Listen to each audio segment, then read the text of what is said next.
David Crockett may be Lawrenceburg's most famous resident, but a lot has changed since the king of the wild frontier left town. You can explore that history if you don't mind going to jail. Hey, what about my phone call? I beat the rap for two reasons. The jailer turned out to be my high school history teacher, and the jail is no longer a jail.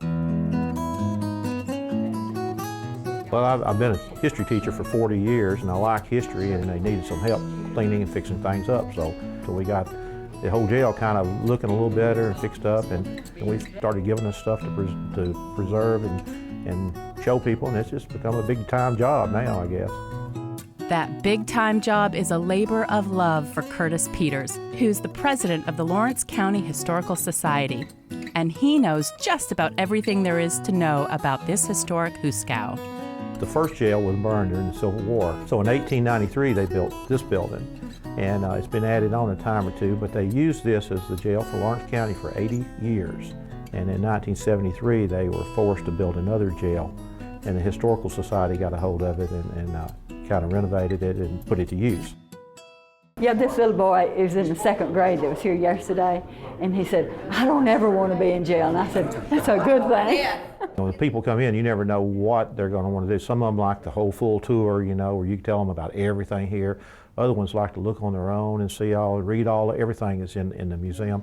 The kids love the jail cells, and they like to get in, and some of them like to be locked up. Some of them are afraid to go in. They don't want to be locked up. So we'll shut the doors on a few of them every now and then and kind of give them the effect of being in the jail, you know, and they like getting there and crawl around on the bunks and in that cell and look at it. So it's pretty neat. So, Mr. Peters, I understand someone escaped from this cell but told the sheriff he was going before he did. Can you tell me that story? So we had a gentleman who was in here one night, and the sheriff came by checking, making his final rounds, and this gentleman said, Sheriff, to tell your wife not to cook me any breakfast in the morning, said, I won't be here. And the sheriff just laughed at him and went on his way.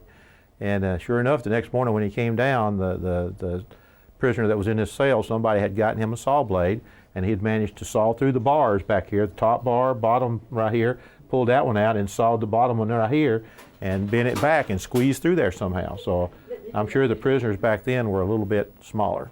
Smaller, and in some cases, thirstier. There were lots of stills in this area at one time, especially probably during Prohibition, and we actually have got 3 pictures in our cell where we got a lot of the law enforcement stuff displayed of 3 different sheriffs busting up stills in the county. So they were here, and if they confiscated moonshine, they would store it in the cellar that was dug underneath the jail. And every now and then it would kind of disappear. Nobody knew where it went to, but you could probably figure that out. A lot of people were put their name. He served the whole 11 months and 29 days, from 70 to 71. If convicts just aren't your cup of tea, never fear. You'll find much more than bars and bad guys here. We've got all kinds of Lawrence County history here from all the communities in the county. Of course, we have lots of photos on the wall, and every photo tells a story. We've got a huge military room with all of our Lawrenceburg veterans' uniforms. We have several generals and admirals, and then all of the gentlemen who actually did the fighting in the wars.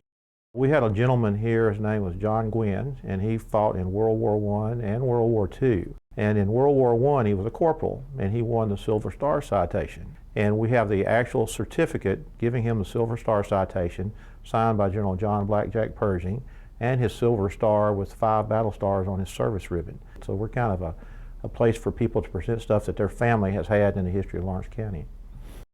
Most of it was catching dust. Historical Society member Bob Hayes understands the value of these priceless pieces of Lawrence County's past. I think it's important that people get a sense of this town and what this town is about. There's a lot of interesting history in this county. We just love to have people come and learn about our county and learn about our heritage. It's very interesting.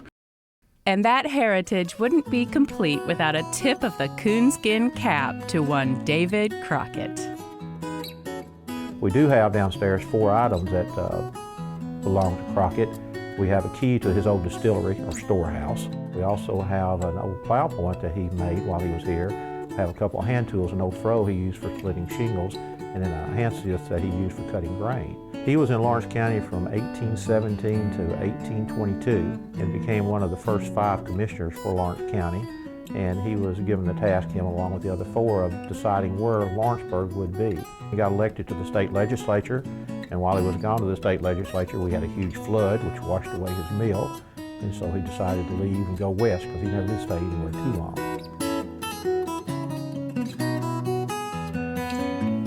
And the rest, as they say, is history. History confined in the old Lawrence County Jail, where doing time is now a pleasure.